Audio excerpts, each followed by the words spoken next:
Vamos a alterar el orden del programa previsto inicialmente y intervendrá en primer lugar don Diego Martínez Rafecas, que es jefe de la Inspección de Trabajo y Seguridad Social de Murcia, y él va a desarrollar su ponencia en torno a un documento que es la guía para las actuaciones de la Inspección de Trabajo en materia de seguridad vial laboral. Gracias, Diego, por participar con nosotros. Sabemos que es muy importante, que tú tienes muchas cosas que hacer, pero que, en fin, creo que has dado a esto la importancia que nosotros pretendemos que tenga, y te agradecemos sinceramente tu colaboración. Muchas gracias, muy buenos días a todos. Quiero agradecer en primer lugar la invitación que nos cursa Freud para participar en esta jornada, para hablar de un tema que, como ha dicho antes el director general de Trabajo, ha tenido una importancia relativa o muy menor o muy minimizada de unos años para atrás en relación con lo que es la siniestralidad laboral y la problemática de las condiciones de trabajo en las empresas. Por supuesto, es un placer y las obligaciones le buscan el hueco que sea para hacer el trabajo cuando podamos, pero si hay que venir, se viene, y además es un enorme placer. Y, por supuesto, aparte de darle las gracias a Freud por su invitación, quiero agradecerles a todos ustedes la presencia aquí esta mañana. Yo, como decía aquel de la televisión, vengo a hablar de mi libro, y mi libro en este caso es la guía para las actuaciones de la Inspección de Trabajo en materia de seguridad vial. Ven ustedes en la transparencia arriba una dirección web. Está copiada tal cual del navegador, y hay otra vía para intentar acceder a ese documento, que es en el Google famoso, teclear ITS, Inspección de Trabajo y Seguridad Social, y entrando en la página web de la inspección verán ustedes que en documentación tienen ustedes la guía. Si no, pues con esa dirección que ven ustedes ahí copiada, metida en el navegador, le lleva directamente y se la pueden descargar de forma gratuita. ¿Por qué se elabora esta guía por parte de la Inspección de Trabajo? Hace ya unos años, en colaboración con la Universidad de Valencia y con un inspector que ahora mismo es el subdirector general en materia de prevención de riesgos laborales, relaciones laborales y políticas de igualdad. Pues porque, como se ha visto antes, y yo voy a dar también algún dato estadístico más, la siniestralidad laboral producida por los accidentes de tráfico es un problema que cada vez va más en aumento, y porque es un campo no trabajado. En esta guía se recoge con mucha prolijidad una serie de circunstancias, de condiciones, como vamos a ver después, de forma muy somera, muy rápida y muy apresurada. Da mucho campo de trabajo a las empresas que se dedican no solamente al transporte, sino es un problema que afecta a la totalidad de las empresas, porque, como ha dicho al principio la jefa provincial de tráfico, todos o casi todos utilizamos un vehículo para ir y volver de nuestro centro de trabajo a nuestra casa y viceversa. Y en ese tránsito, en ese camino, y con las peculiaridades de cada ciudad, de cada pueblo, se corren una serie de situaciones de riesgo sobre las cuales la empresa no tiene un control directo, pero sí puede hacer muchas cosas. Vamos a empezar a entrar un poco en materia dando algunos datos significativos, números, en definitiva. En 2013, y estos son datos de carácter nacional, hubo más de 52.000 accidentes laborales de tráfico, de los que 37.000 y pico fueron in itinere, es decir, al ir y volver del trabajo a la casa. Un total de 181 trabajadores murieron en un accidente de trabajo mientras estaban en su jornada laboral, tanto en accidentes in itinere como en accidentes en misión. La diferencia entre uno y otro es el itinere, es ir y volver de la casa al trabajo. En misión es el que desarrolla uno durante su jornada laboral. Por ejemplo, el conductor de camiones, el conductor de furgonetas, el que utiliza un vehículo de la empresa para desplazarse a otro centro de trabajo, por ejemplo, instaladores, montadores, etcétera. Este tipo de accidentes en misión, como vemos ahí, también representa un 15% de los accidentes totales de tráfico. La media de edad del trabajador fallecido y como veremos también del accidente en misión, no es un trabajador inconsciente, joven, a los que se le imputa fruto de, pues bueno, de esa poca reflexión, la imprudencia en el tráfico, sino son personas ya en la madurez o en la previa situación a la madurez, en una franja entre 37 y 45 años. ¿Cuáles son los colectivos que han sufrido más este tipo de accidentes? Los empleados de correos, estamos pensando en el cartero con su moto, los taxistas, los camioneros y la policía, en sus distintas representaciones y colectivos, sufren muchos o bastantes accidentes de tráfico. Y casi la mitad de los trabajadores implicados en un accidente de tráfico laboral conducía un automóvil, frente a un 13% que conducían una motocicleta, un 11% eran conductores de vehículos pesados y un 5% conducían furgonetas o camionetas, es decir, vehículos de una menor dimensión. Por la sede en la que estamos ahora mismo, sede del transporte regional, y esto se ha salido no sé por qué, estaríamos hablando que respecto de los asociados en esta asociación habría un 11% de afectados. Vámonos un poquito más cerca, aquí a Murcia. Y en una comparativa de accidentes en total en la región de Murcia en el 2012 vemos que del total de 13.126 accidentes, 1.781 fueron de tráfico, es decir, un 13,6%. Y lo que nos interesa de la tabla de al lado, en desplazamiento fueron 403, un 22%, y en itinere el 73%. En el 2013 la cosa mejora ligeramente, ya son solamente un 12% los accidentes de tráfico, en desplazamiento un 20%, un 75%, aquí las cifras se mueven y oscilan. En lo que va de año y cifras cerradas hasta septiembre, accidentes de tráfico, como he dicho antes, Fernando Vélez, 1.050, es decir, un 12% del total de la siniestralidad en la región de Murcia. Accidentes en misión, un 19%, 200, en itinere un 76%, 798. Si vamos al retrato, digamos, robot del accidente in itinere en la región de Murcia en el año pasado, y estos son datos sobre los que se puede trabajar infinitamente. Sufrieron más el tipo de accidente en itinere la mujer que el hombre, pese a que todos conocemos que la mujer conduce con mucha más prudencia y mucha menos osadía que el hombre. Sin embargo, del total de accidentados, el 55,01% fueron mujeres. La franja de edad, ya no de la mujer, sino del general, como hemos visto antes, personas de 30 a 34 años, el 16,23% fueron los que tuvieron mayor incidencia. El 87% casi eran españoles frente a un 13% de extranjeros. Entre los extranjeros, las procedencias más numerosas eran gente de América del Sur, un 7%, o de África, un 4%. Los 5 municipios de la región en los que se produjeron más accidentes, pues Murcia en primer lugar, con más de 800 accidentes, Cartagena, lógicamente, detrás, con más de 200 Lorca, Molina de Segura y Torre Pacheco. Los 3 meses en los que se produjeron mayor número de estos accidentes, y no hay ninguna razón objetiva que entendamos que avala o que respalda este tipo de situación, fueron los de noviembre con un 11%, abril un 10% y enero con un 9%.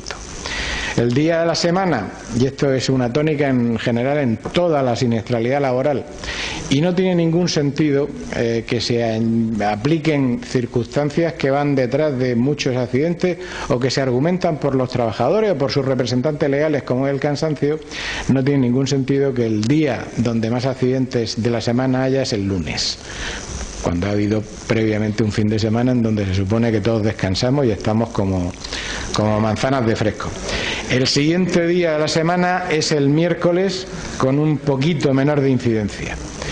Y curiosamente, las horas del día en donde se producen más accidentes sin itinere en Murcia, pero esto también es una tónica en general en España, la primera hora es a las 8 de la mañana, cuando vamos a trabajar. ¿Qué puede haber detrás de esto? Pues que a todos se nos va a pegar el reloj y vamos con las prisas. Y las prisas son malas consejeras siempre. La segunda hora con mayor tasa de incidencia es las 2, justo cuando acabamos de salir y vamos corriendo pero a comer. La tercera hora es las 3, cuando hemos comido y volvemos corriendo porque se nos pega el arroz para llegar a la empresa. Y la cuarta hora es a las 7 de la mañana, lo mismo, pero adelantado sobre las 8. Sin embargo, si vamos a revisar el horario de las 8 o de las 9 o de las 7 de la tarde, la tasa de accidentes cae vertiginosamente. Y se supone que a esa hora estamos cansados después de un duro día de trabajo. Sin embargo, no hay tanto accidente en itinere como hay a primera de la mañana. ¿Qué es lo que subyace detrás? Que probablemente no sea un elemento de riesgo el cansancio tanto como la prisa. Y por último, ya centrándonos al final, la lesión más común en este tipo de accidentes son las dislocaciones, esguinces y torceduras, con un poco más del 44%, y la parte del cuerpo más lesionada, el cuello, incluyendo la columna y las vértebras cervicales. El famoso tirón cervical o latigazo cervical es la lesión más común en este tipo de accidentes, por delante con bastante mayor porcentaje que otras. Obviamente, y esto es algo que lo ha dicho Javier antes, hay mucha discusión o ha habido una cierta controversia jurídica sobre la fundamentación que puede haber para entrar a valorar la seguridad vial desde el punto de vista de la prevención de riesgos laborales. Entendemos que la hay de forma necesaria y con un respaldo bastante bien fundamentado en nuestra actual legislación en materia de prevención de riesgos laborales. Yo hago ahí una pregunta y les leo en el segundo párrafo. ¿Son las condiciones de trabajo que derivan de la conducción de un vehículo mientras se realiza una actividad por cuenta de un empresario distintas a las generales de otras actividades o están acaso excluidas por el legislador en razón de su especialidad de la aplicación de la prevención de riesgos? Y la respuesta es negativa. La definición que ven ustedes arriba en el artículo 1 de la Ley de Prevención de Riesgos Laborales habla del ámbito laboral. Y la relación laboral de un transportista es una relación laboral, tan relación laboral como la de un trabajador del comercio, de la hostelería, de la construcción o de la industria o de la agricultura.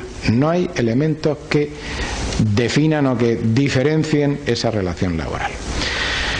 Buena prueba de que las condiciones de trabajo en las que se desarrolla una prestación de servicios están abarcadas, están incluidas dentro del encuadramiento de la Ley de Prevención de Riesgos Laborales, lo que define el artículo 4.7.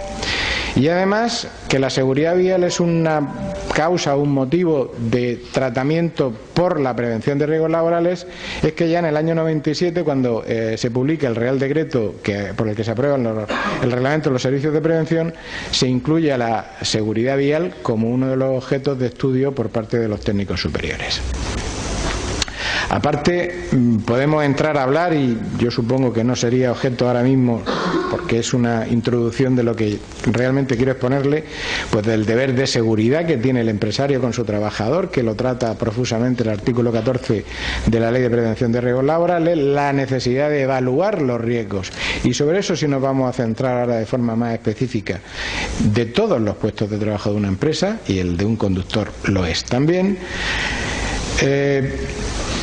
Y fíjense ustedes, ¿la actividad de conducir es una cuestión que depende exclusivamente del conductor? Pregunta que yo les lance, que si quieren luego en el coloquio, en las preguntas posteriores, podríamos tratar. Pues sí, en parte, pero no solo y exclusivamente del conductor. Porque el conductor no es libre, no decide a dónde me voy a ir yo ahora con el camión de la empresa, cuál es la ruta que voy a seguir, qué tiempo tengo para hacer el viaje, no lo decide.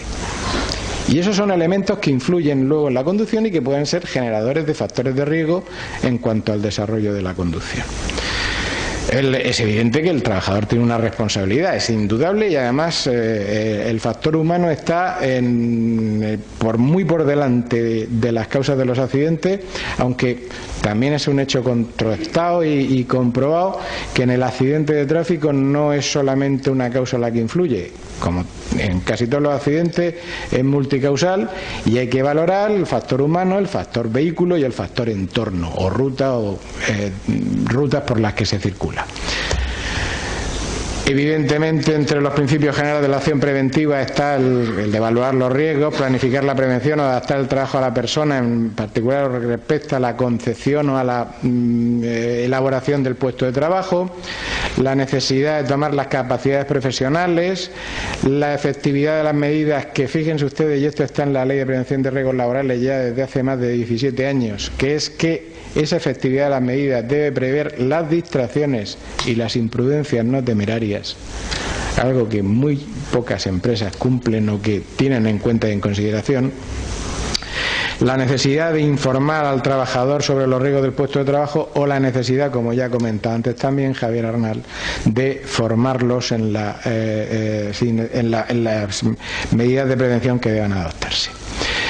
Vamos a centrarnos en la guía porque aquí es donde yo quisiera llamar su atención y poner de manifiesto una serie de cuestiones. Esta guía se centra en una serie de preguntas sobre cosas que las empresas deberían hacer en relación con las evaluaciones de riesgos de los puestos de trabajo de sus trabajadores y sobre la configuración de esas condiciones de trabajo que se deriven de los mismos. ¿Qué tiene en cuenta la guía? Obviamente el marco jurídico del sistema preventivo, al trabajador como conductor de vehículo, al vehículo, a la actividad, a la ruta, distinguiendo entre ruta programada o regular y ruta variable, al objeto del transporte, a la organización preventiva del empresario y, por último, a la investigación de los accidentes laborales de tráfico. Vamos a entrar en detalle en cada uno de esos temas. Sobre el sistema preventivo, incide fundamentalmente en algo que no ha sido, y a día de hoy, por desgracia, hay que decir que todavía, aunque cada vez mejor, sigue siendo una de las materias menos tratadas en las evaluaciones de riesgos de las empresas, que son los factores ergonómicos y psicosociales. Desde el punto de vista ergonómico, yo acabo de montarme en un camión de los que tienen en la exposición al lado del simulador y es bastante mejor casi que el salón de nuestra casa. Por lo tanto, los vehículos a día de hoy vienen de fábrica con unas configuraciones difícilmente mejorables. Sin embargo, el aspecto psicosocial del conductor sí puede ser mejor tratado o más profusamente tratado de lo que lo es hasta la fecha en las evaluaciones de riesgo de las empresas en general y de las del transporte en particular. Por ejemplo, ¿la empresa contempla el riesgo de accidente laboral de tráfico en su evaluación de riesgos? ¿Se han valorado algunos riesgos en esa evaluación, tales como los errores humanos en la conducción, los factores psicosociales y la capacidad de conducción, la motivación de la conducción, las emociones en la conducción, la fatiga y la conducción, el sueño y la conducción bajo efectos de drogas, alcohol, fármacos o otras sustancias, la agresividad y la conducción, el estrés, la ansiedad y la conducción? Y fíjense ustedes si hay un campo. Y un campo enorme, porque además algunos de estos factores psicosociales vienen o pueden verse motivados o agravados por otras circunstancias que dependen de la propia prestación de servicios, como vamos a ver ahora. Por supuesto también, si estamos hablando de vehículos, la velocidad de conducción y estresores del ambiente de tráfico. Es lo mismo circular por una autovía de peaje donde vamos prácticamente solos que por una carretera nacional o comarcal, cruzando pueblos, cruzando al mismo nivel multitud de situaciones de peligro. Evidentemente no. ¿La empresa ha adoptado medidas de planificación preventiva derivadas de esa situación anterior? Pues si no ha visto lo anterior, difícilmente ha podido luego tomar medidas de planificación preventiva. ¿El servicio de prevención propio o ajeno cuenta con personal técnico especializado en seguridad vial? Aquí hemos visto que en esta sede y con el servicio de prevención mancomunado que dirige Javier, sí lo hay. Pero en la medida en que la empresa tenga externalizado un servicio con un servicio de prevención ajeno, no siempre ocurre eso, porque son multidisciplinares y no siempre cuentan con un personal especializado en las características peculiares y específicas de las empresas del transporte. La prevención debe centrarse no solo en la actitud del trabajador para conducir, eso, como ha dicho antes también Javier, se le presupone. Si uno tiene un carné y una titulación, está en principio capacitado para conducir vehículos, pero no solamente eso es lo que tiene que considerar el empresario, sino otra serie de circunstancias que pueden llevarle a cometer errores o infracciones. como por ejemplo el consumo de alcohol, de drogas, de fármacos, distracciones que pueden motivarse o derivarse de factores externos como la señalización, carreteras monótonas o familiares, utilizar lo que todos utilizamos en marcha, que es el navegador, fumar, encenderse el cigarrico, cambiar el aire acondicionado para poner temperatura más fría o más caliente en función del tiempo del año, o factores internos del propio individuo como el sueño o la fatiga, si está deprimido o ansioso por problemas personales o familiares que nada tienen que ver con el trabajo, búsquedas que tenga que hacer en el navegador porque se ha perdido. No es lo mismo tener una edad avanzada que una edad más joven, alteraciones sensoriales que puedan tener como consecuencia de otras patologías físicas, esos problemas familiares, laborales o económicos. Lo ha comentado antes doña Virginia, la utilización del teléfono móvil, que todos la hacemos, un problema común en muchos de nosotros y que incluso desconocemos, como es el síndrome de la apnea del sueño, en donde hay micro momentos en donde nos quedamos dormidos. Y si eso estamos en nuestra casa sentados viendo la televisión, no pasa nada. Si vamos al volante de un vehículo de 40 toneladas de peso cargada detrás de nosotros a 100 kilómetros por hora, en esos microsegundos podemos ocasionar un desastre. Bien, todo ese tipo de cosas hay que preverlo, hay que tenerlo en cuenta antes de decirle a un señor que se monte en un vehículo. La fatiga, la velocidad. Considerando al trabajador como conductor del vehículo de forma individualizada, y voy a ir más rápido porque si no me como el tiempo. ¿El trabajador cuenta con autorización administrativa habilitante? En principio se supone que si tiene el carnet, sí. Detrás de algún accidente hemos comprado alguna vez, y sobre todo con trabajadores extranjeros, que su carnet no habilitaba, probablemente en su país, no en el nuestro. Y es algo que no se ha molestado al empresario en comprobar necesariamente o con la prolijidad de investigación que tiene que hacer de si esa titulación era habilitante o no. El trabajador ha recibido formación preventiva en seguridad vial, como se ha referido antes, recibe una correcta vigilancia de la salud. Acertadamente ha comentado también Javier antes la problemática derivada del artículo 22 de la Ley de Prevención de Riesgos Laborales, que se basa en el principio de voluntariedad del reconocimiento médico, con 3 excepciones. La excepción es que el reconocimiento será obligatorio cuando lo diga una norma legal o reglamentaria o convencional, es decir, una ley, un real decreto o incluso un convenio colectivo. Pero también cuando sea la única fórmula para valorar la eficacia de las medidas preventivas adoptadas por la empresa, y eso debe estar incluido y puesto como tal en la evaluación de riesgos. Y en ese caso el trabajador tiene que hacerse el reconocimiento sí o sí. Y también cuando sea la única fórmula de conocer que el estado de salud del trabajador no perjudica a sus compañeros de trabajo o a terceros, como podamos ser cualquier ciudadano que vamos por una vía pública. En este caso también el servicio de prevención que tenga la empresa Sabe Mojar ya ha de incluir esa necesidad en la evaluación de riesgos. Estando así expuesto y fundamentado, y no siendo algo que caprichosamente se le ha ocurrido a un técnico o a un médico de un servicio de prevención, el reconocimiento médico es obligatorio. Y yo entiendo y coincido que con todas las dinámicas que estamos valorando aquí y con todas las problemáticas que una persona a la que se le encomienda un vehículo de largo recorrido y con un gran tonelaje detrás, algo más que decir está bien Pepe debe de hacérsele. Eso es algo, no vamos a entrar en la capacidad luego de hacer test de alcoholemia o de drogadicción, que es una facultad reservada única y exclusivamente a las fuerzas de orden público cuando lo estiman y es necesario o cuando están programadas las campañas que la administración establece ese efecto. Pero en lo demás, reconocimientos médicos que detectan incluso las situaciones de alcoholismo o de drogodependencia se pueden y se deben de hacer. Lo que acabo de explicarle aquí está un poco más desarrollado. ¿Se produce un adecuado control de esta situación de alcoholemia, estupefacientes o fármacos? Eso es algo que deberán de preguntarse las empresas. El trabajador como conductor del vehículo. Fíjense que es algo que en esta guía se invita a las empresas a que se lo pregunten, aunque algunos saben la respuesta desde el minuto cero. ¿El tipo de contrato laboral incide en el régimen de la prestación laboral? Por ejemplo, para incrementar la velocidad de conducción. ¿Es lo mismo el trabajador de y no me tomen la publicidad, de un Telepizza, que sabe que tiene que entregar la pizza en 10 minutos en la casa del cliente? ¿Puede ir despacio en la moto? No. El mensajero de una empresa de mensajería, ¿qué tiene como objeto de la empresa? La prestación rápida del servicio. Es decir, ya el propio contrato de trabajo está enfocando una actividad en donde probablemente, aunque se cumplan y en las publicidades que vemos después de esas empresas observen una escrupulosa observancia de las normas de tráfico, en donde probablemente se está incentivando al trabajador a que vaya rápido, y la prisa, como hemos visto antes, es mala consejera.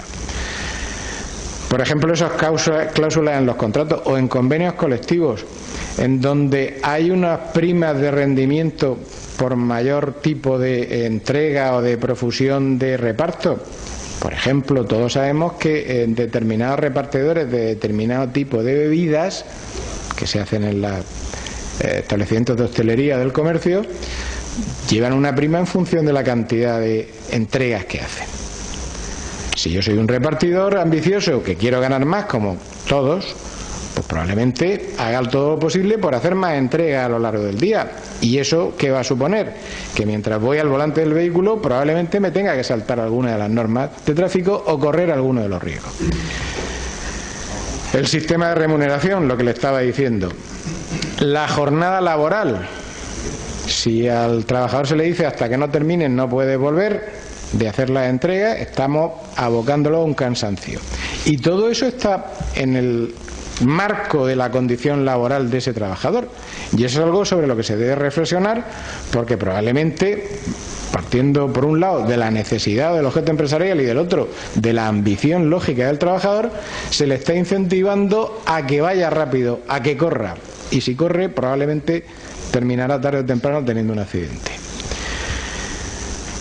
¿Para qué hablarles de la casuística, la problemática y la picaresca en relación con el sistema lógico de control y el legal de control de la jornada laboral del conductor, que es el tacógrafo, tanto en su versión convencional como digital, y con las normas que son además muy discutibles y algunas bastante difíciles de aplicar, como las emanadas de las últimas directivas, que establecen unos controles de jornada y unas limitaciones en cuanto a la ejecución de jornada? Eso es algo que debe de tenerse en cuenta.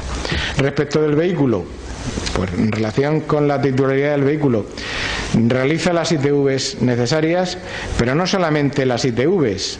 El vehículo, como tal vehículo, es un equipo de trabajo. Y aparte de cumplir con una norma de seguridad industrial, que es la ITV, que esa la tenemos que cumplir todos con nuestros vehículos, tiene que cumplir unas normas de seguridad y salud laboral, como es, por ejemplo, el Real Decreto 1215 del año 97, que obliga a hacer una serie de mantenimientos aparte de la ITV. Todos sabemos que los fabricantes establecen en sus libros de instrucciones una serie de revisiones de mantenimiento aconsejables para la mejor durabilidad del vehículo. Se realizan por el empresario, se cumplen, se llevan a efecto.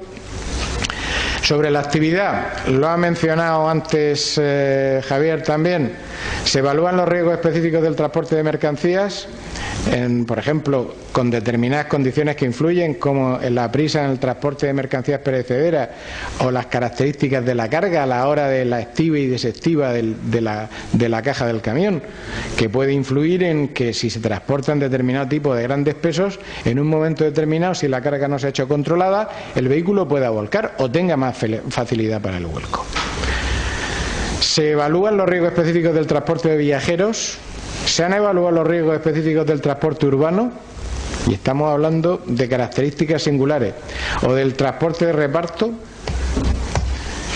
Respecto a la actividad, lo que les decía, carga y descarga con una serie de normas específicas. ¿Es lo mismo que el conductor, aparte de conducir, tenga luego que hacer la carga y descarga del camión? ¿O que no lo haga? ¿Que se le confine, como ocurre en algunos sitios, a una sala de espera y él no controla cómo le están descargando o cargando su camión? Con lo cual no sabe en qué forma lleva distribuidos los pesos en la caja, lo cual puede influirle luego a la hora de tomar determinado tipo de curvas, para las frenadas, para las aceleraciones, para todo.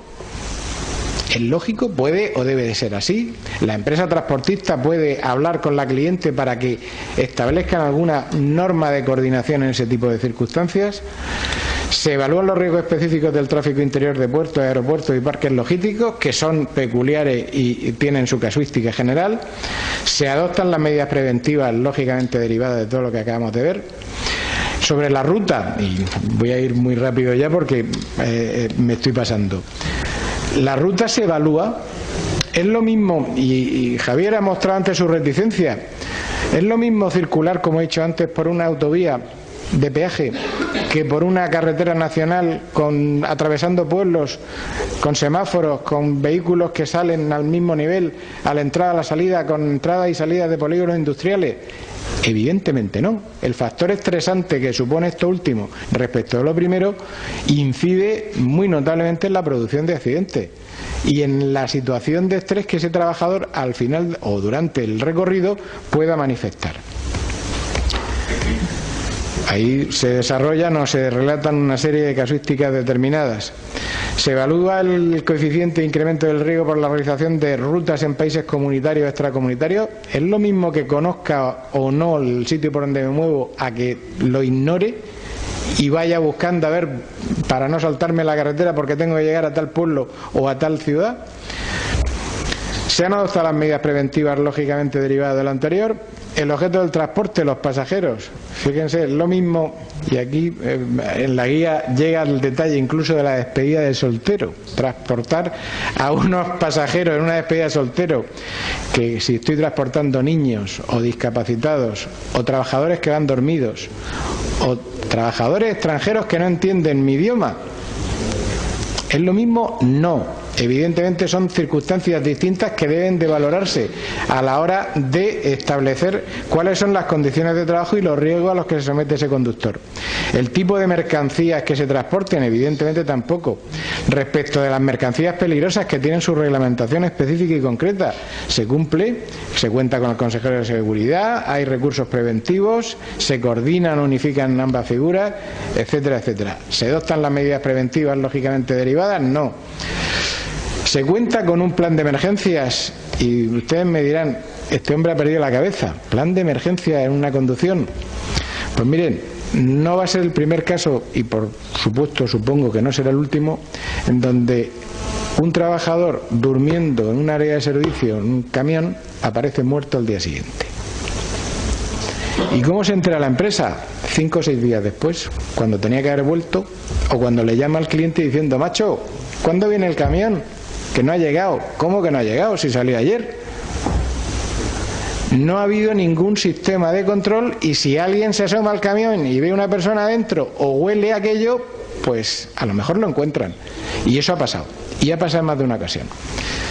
En los trenes o en otro tipo de vehículos de transporte hay lo que se llama la figura del hombre muerto. Es decir, un botón que hay que aplicar y que hay que tocar o que hay que pulsar cada X periodos de tiempo para que se sepa que ese conductor, ese maquinista del tren no le ha dado un infarto y se ha quedado muerto y el tren va solo. En los camiones podría no decir algo similar, pero alguna medida que el trabajador no sea el único solo responsable de lo que le pasa o de lo que le pueda pasar. Y esas circunstancias deberían estar previstas. Esa información preventiva se le facilita a los trabajadores. Se ha contado con la participación de los representantes legales de los trabajadores en aquellas empresas en donde lo hay. Es decir, detalles como la formación e información específica y concreta, detalles que abordan y que inciden en lo comentado. Y por último, y ya con esto sí termino, se investiga por los servicios de prevención las circunstancias directas e indirectas que pueden haber influido en el accidente laboral de tráfico, tanto en misión como en itinere, o como ha sido en itinere, ya se ha dado el golpe en el cruce del no sé cuánto, se ha saltado el semáforo, le anda por detrás, ya no vemos nada más. Se puede, a la vista de todo lo que estamos viendo, incidir probablemente, en muchos de los casos, en una mayor prolijidad de datos, en conocer una mayor cantidad de datos que puedan permitirle a la empresa o permitirle al servicio de prevención adoptar medidas preventivas de cara al futuro para prevenir ese tipo de siniestros. Se tienen en cuenta en esas investigaciones los factores que aquí acabamos de ver, junto con los relacionados con la pericia del conductor o de otras personas que hayan podido influir. En la mayoría de los casos que nosotros llegamos a ver, se hace una mera relación de lo que ha sido el accidente en sí, en el mejor de los casos, golpe en tal sitio o vuelco en tal otro, y normalmente pues se le imputa la responsabilidad o al conductor o a la vía, o a un tercero si ha sido culpa del tercero. Yo con esto termino, y además termino diciéndoles que desde el año 2011 la Inspección de Trabajo, como consecuencia de una petición de la Comisión Nacional de Seguridad y Salud, viene desarrollando anualmente unas campañas de revisión fundamentalmente en empresas del sector transporte, pero no solamente en empresas del sector transporte, sino en todas aquellas que cuenten con vehículos en su prestación de servicios. En este año están previstas la realización de 30 visitas a otras 30 empresas. Nosotros nos regimos por una instrucción también del año 2010 de nuestra Dirección General que nos marca las pautas que tenemos que seguir. Las campañas desde el año 2011 se vienen realizando con un marcado criterio informativo, es decir, no vamos a pillarle en un renuncio a ver qué es lo que nos han hecho para sancionar. Lo que no quita para que en algunas lo hayamos hecho porque hemos comprobado incumplimientos inasumibles, incomprensibles en el periodo de desarrollo que llamamos de la Ley de Prevención de Riesgos Laborales, o en otras materias como puedan ser jornadas, horarios, empleo, extranjería, seguridad social, etcétera. Por supuesto, las campañas se van a seguir desarrollando en años sucesivos, y lo que sí nos dicen nuestros directores generales es que desaparecerá paulatinamente ese carácter informativo de la misma para entrar a incidir un poco más en la supervisión, en la fiscalización del control estricto de esas normas de prevención de riesgos laborales. Espero no haberle agotado la paciencia. Muchísimas gracias por su atención y quedo a su disposición por si luego quieren hacer alguna pregunta.